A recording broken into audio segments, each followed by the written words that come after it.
denge mafi jinan hukuk jinan bibin denge wakavi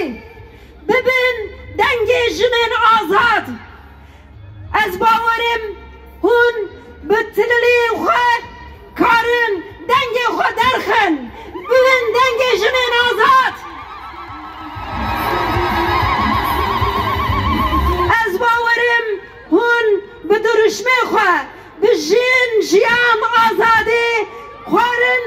xwe bidin famkirin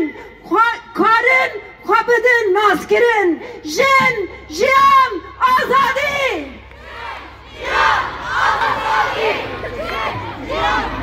hevalê nêja heta nayîro ez bejna xwe li hemberê têkoşîna wan birêzdarî ditewînim jinên ku bi jiyana xwe dîrok nivisandine pêşengê me ne jinên ku bi têkoşîna xwe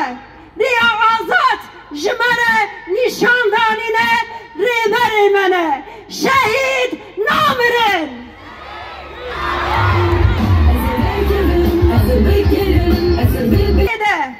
li kolanê de dibin çavan de di girtîgehê de hepsê de zindanê de ji bo me tarîtiya jiyanê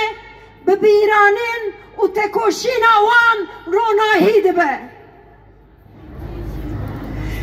ji jinên ketkarên tekstilê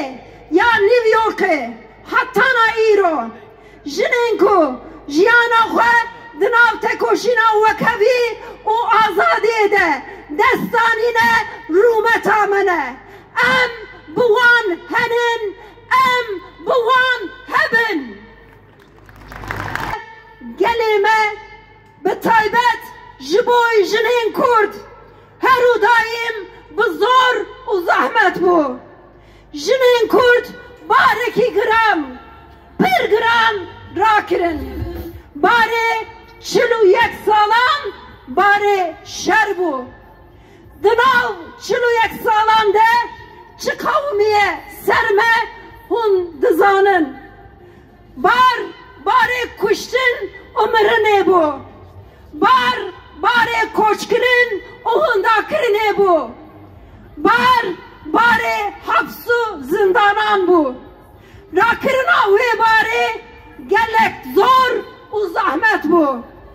gelê me bi salam bi bîr û wawerî